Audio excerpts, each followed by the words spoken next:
A very good morning, class 11. This is your subject physical education, and we are going to continue with chapter number 5. Name of the chapter is yoga, and this is your lecture number 4. And in this lecture we are going to discuss about the introduction of asanas, pranayam, meditation and yogic kriyas. So as in the last lecture we already studied about in brief about asanas, pranayam and meditation, right, as these are the elements of yoga. So today we are going to firstly start with asanas.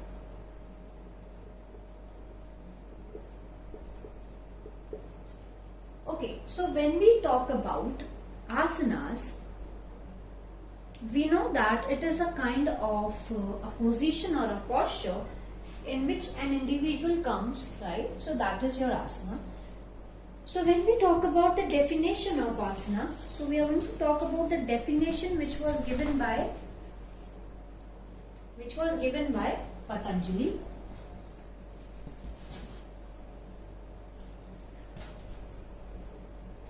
Okay, so Patanjali gave the definition in Sanskrit, which is sthiram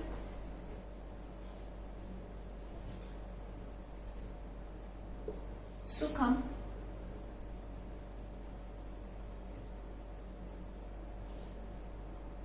asana.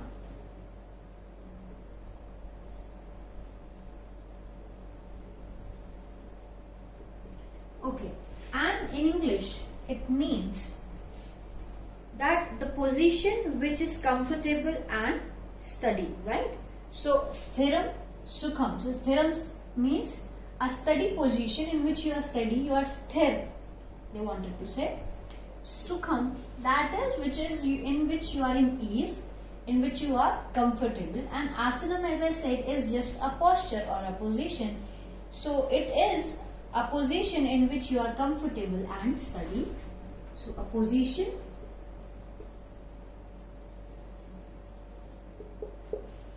in which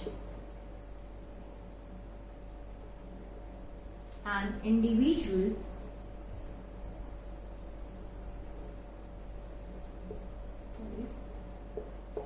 is comfortable and steady.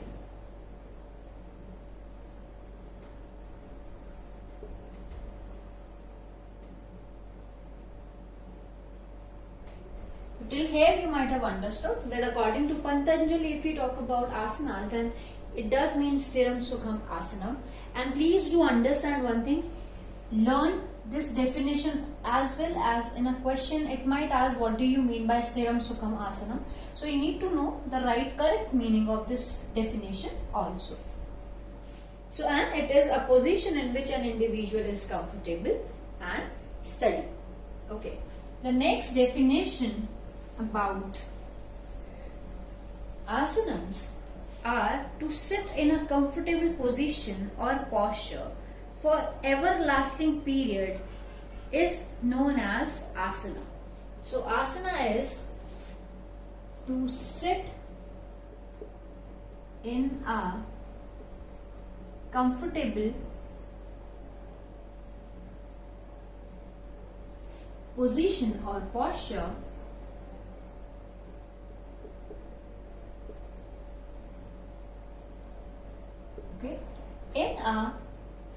for a everlasting period,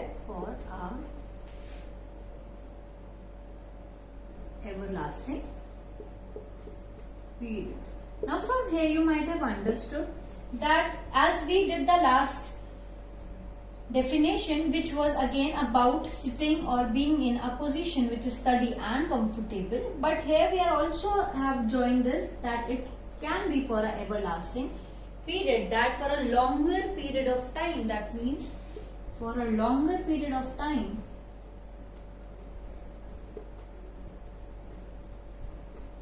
an individual feels it comfortable and stays in a very balanced kind of a position, which is known as your asana.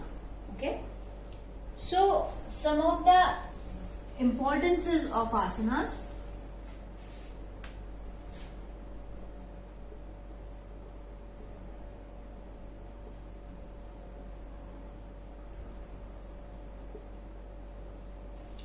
Okay, so the first point of asana is it enhances your physical and mental development. So it improves or enhances physical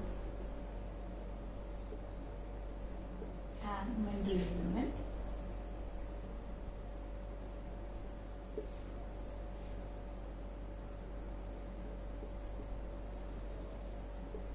Okay, so when you talk about the physical development, here we are talking about how through asanas we can tone up our body, right?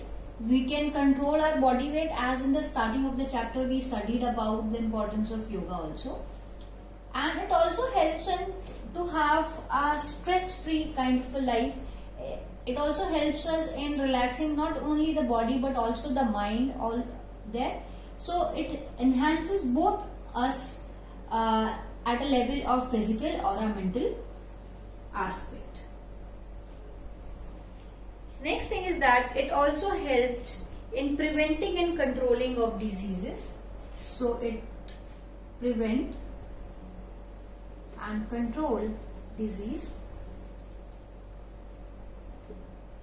As we know that when an individual is healthy, fit and fine physically and mentally whole, then there are very less chances of an individual to have any kind of disease, any disease which is related to because of your mental stress, or which is related when an individual is not physically fit.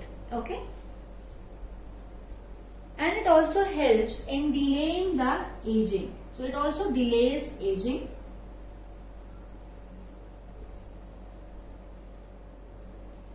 Okay, so aging do happen. That is something which is which cannot be controlled, right? Which cannot be stopped actually. So aging is something which will happen to each and every individual as we grow up. But the only difference comes with that aging, because of aging, what all negative things arises, or what all inefficiency of the body becomes, the degradation of body becomes faster. But if we are going to perform asanas on an everyday basis for the whole of our lives, then what will happen is that the aging will come, but yes, the process will be very slow. Okay, so these are the three importance of asanas. Now moving towards the classification of asanas, and we have already talked about three types of asana, that is the classification of asana. So now the types of asana. So asana types. So basically there are three types of asanas. Okay.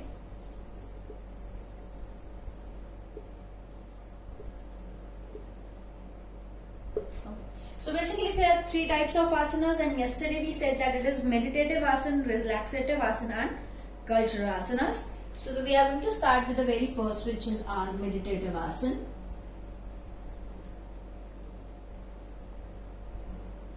Okay, so meditative asanas are the asanas which are basically required or needed when we meditate. So from the word or the name which is there, you might have understood that these kind of asanas are basically used so that we can meditate in a position or in a posture, right?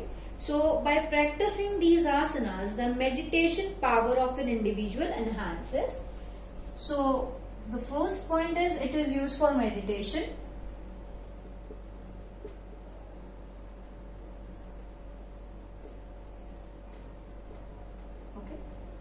The next point is, if we continuously practice meditation in these meditative asanas, then yes, the meditative power is going to enhance. So it is always also going to enhance your meditative power.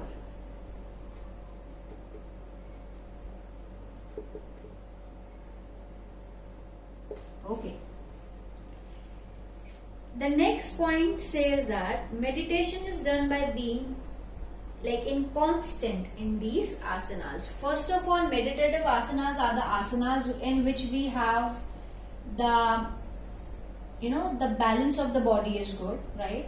These are the position in which the body is much more stable and balanced. And why do we need these? Because if our body is in a balanced position, that means we are not distracted, and we will be able to perform meditation in a better or in a much more easier way.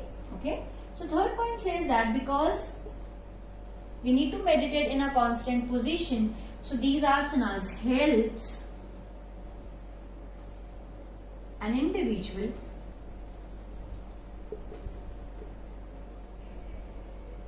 to be in a constant position. Constant position means when we are all balanced and we are steady and we don't have any kind of disbalance or any problem in performing that asana. Okay. Then one more thing which one needs to keep in mind while doing the meditative asanas or the meditation, that these asanas should be done in a very complete peaceful place where it will be easier for an individual to meditate, to concentrate for a longer period of time without getting distracted. So the place where the meditative asanas to be performed, those areas should be completely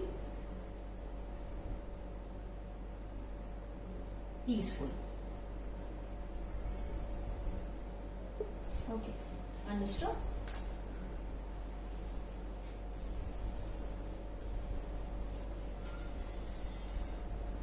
Okay, so meditative asanas can be Padmasana or Sridharasana. So examples are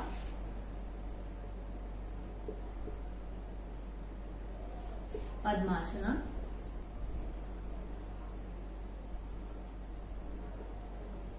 and Siddhasana. These are the two examples of meditative asana. Means these two asanas are there in which you can perform meditation.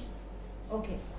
Now moving towards the next type, which is our relaxative asanas. As we were talking about how through asanas an individual can relax not only his body but also his mind. So there are several relaxative asanas.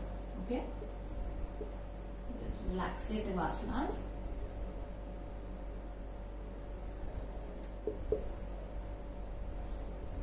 Okay, so when we talk about the relaxative asanas, okay, so these are the asanas which removes fatigue and relaxes individual physically and mentally. So it helps in reducing fatigue. Fatigue means tiredness. Okay, it removes fatigue both physically and mentally.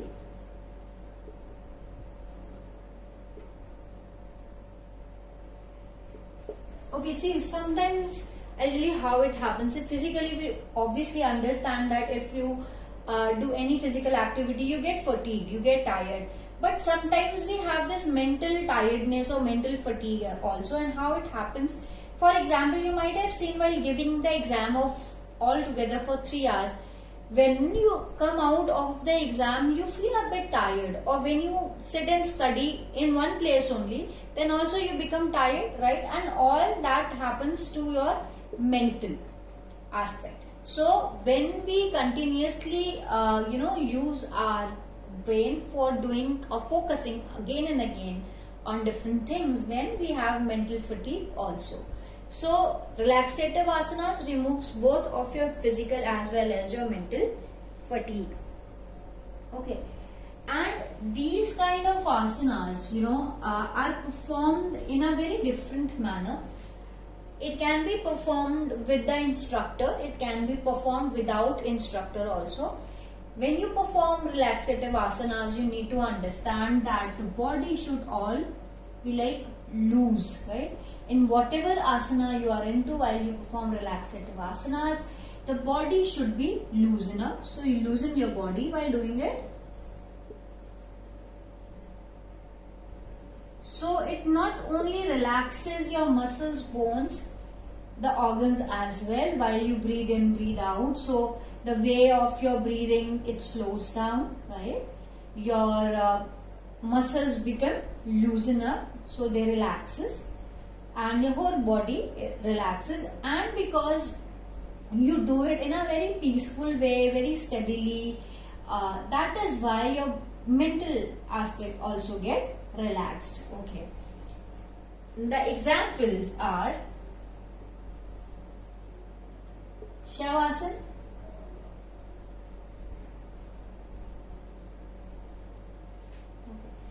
Shavasana and Makrasana.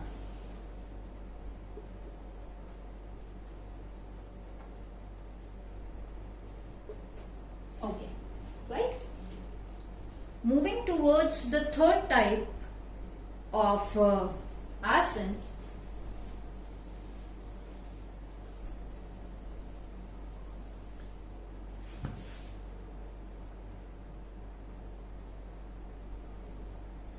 third type is your cultural or corrective asanas.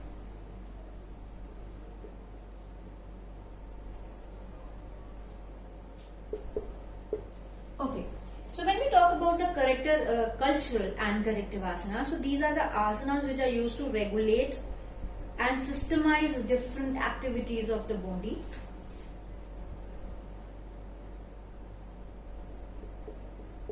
So it regulates and systematize the various parts of the body. So the body, I'm just writing. Okay, so it regulates the functions of each and every body part, the organs, and it also systemizes it. So all the working, all the functioning of different organs of our body are regulated by it, and it also works in a very effective and efficient manner. Systematically each and everything is done. Okay, and it also provides energy to our body so that we can perform different other yogas elements. So it also provides us energy,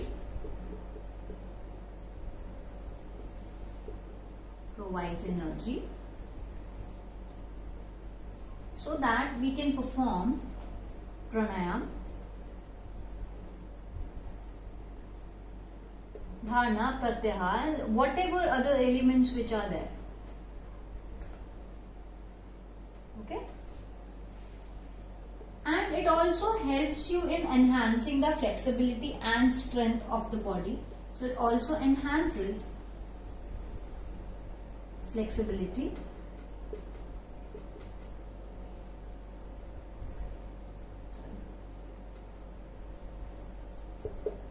and strength of the body. Okay, these are your cultural or corrective asanas. So now cultural and corrective asanas are all the asanas which we perform. For example, our Tadasana, Trikonasana,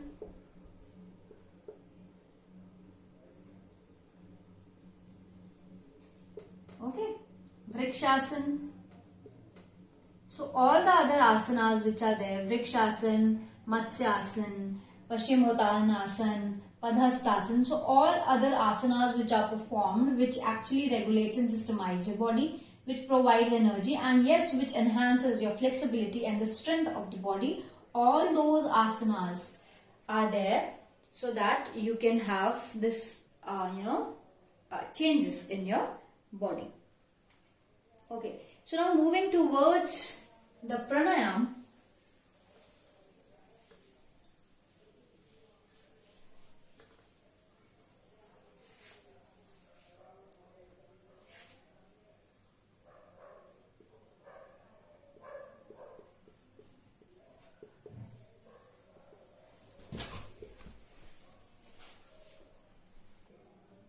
So it consists of two words, right? It's a combination of two different words.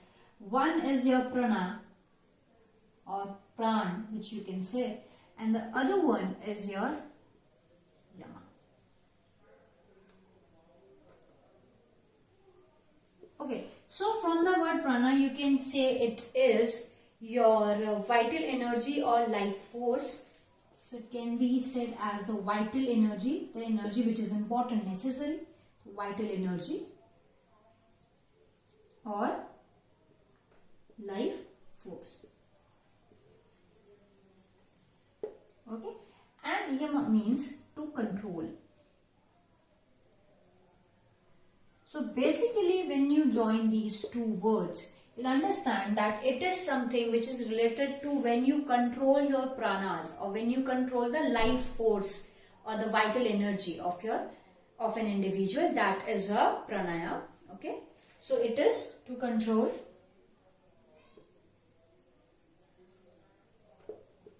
the vital energy, life force. So I'm just writing vital energy here. So it can be vital energy. You can also write life force. You can even write pranas here, right? To control vital energy or to control the life force or to control your pranas. Okay.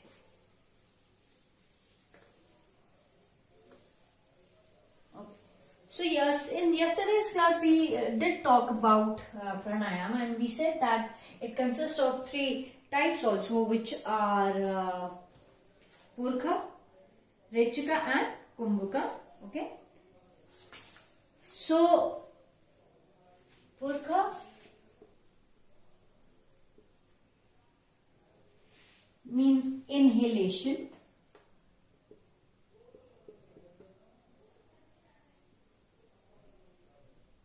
Okay. Rechika means exhalation. Okay. The last one is Kumbhaka.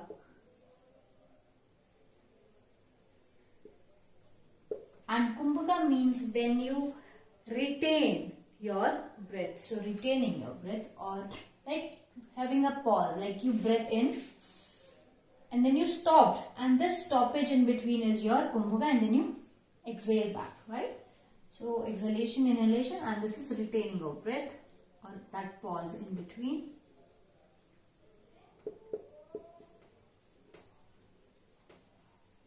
Okay, so these are the three types which are there. Not types, these are the three parts, right? Three parts. So three parts. It consists of Purkha, Rechika and Kumbhaka. Now again, if you move forward, then we'll understand that Kumbhaka is again of two types. Okay. So Kumbhaka is of two types.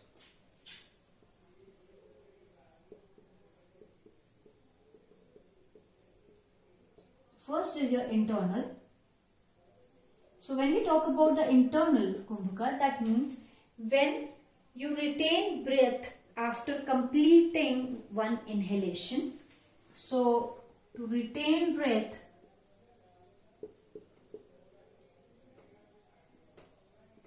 after complete inhalation. So that means when you inhale, that you have inhaled, right? And then you take a pause in between. You just don't directly exhale the air. You just inhale and then you take a pause, and that pause is your internal Kumbhaka. Okay. The second is your external Kumbhaka. Okay. So when we talk about the external Kumbhaka, it is the retain of breath. So again, retaining breath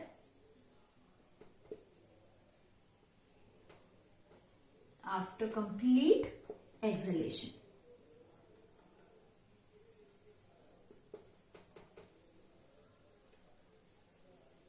Okay, so from here you might have understood that inhaling, taking a pause, then exhaling, and then taking a pause again. So this is the whole process of your pranayama, okay, where you control your breath, right? Okay. Now there are different types of pranayama which are given in the book, though you don't have to understand those in very detail. So I am just writing the names of different types of pranayams. Okay. So pranayam types. Okay. So in total in the book they are given like 8 different pranayams. So you just need to know their names. That is important. The first one is Suryavedi.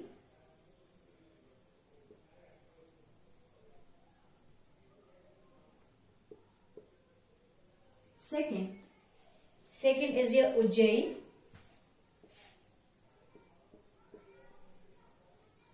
Third is Sheetkari.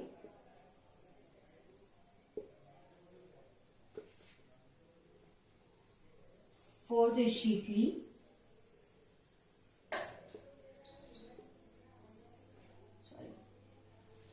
Fifth is Bhastrika.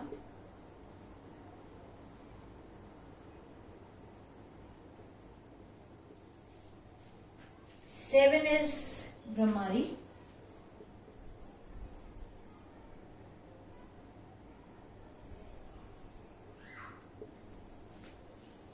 Okay. Seventh is Plavini. It's R here, sorry.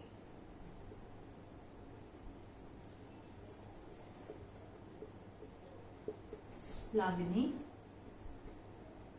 Okay. And the eighth is Murch. So these are the 8 different types of pranayams. We just need to know the names: Suryavedi, Ujjayi, Sheetkari, Sheetli, Bhastika, Brahmari, Plavini. It's V. Totally confused. It's Plavini and Murcha. Okay. So moving towards the today's homework, which you have to do.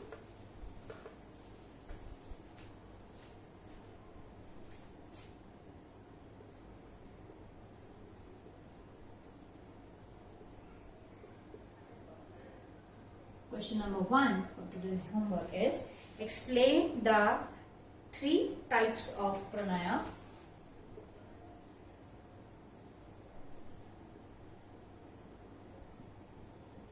The types of pranaya.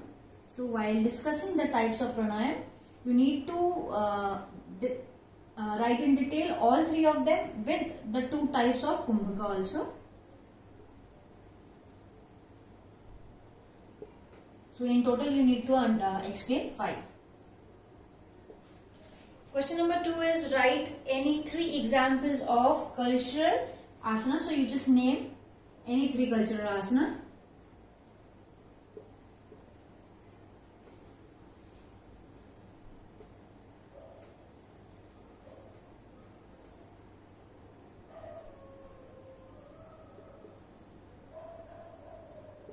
Okay.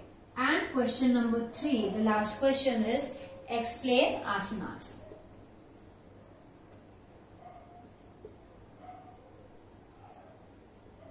So this is the homework for today's lecture, and now we are going to discuss the questions which were given in your lecture number 3. So the first question which was given in your lecture number 3 was explain dhyana. So dhyana is what? When you meditate, or which is your complete focus. So it is a process of your complete focus of your mind. So complete focus of your mind is dhyana. Okay. Answer 2. List down the types of asanas. So the types of asanas are meditative asana, relaxative, and corrective.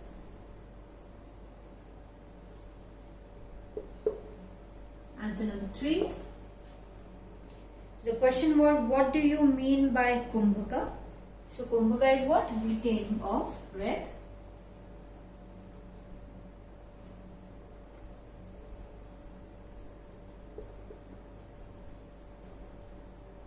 So retaining of breath is your kumbhaka, and this is the end of your lecture. Thank you.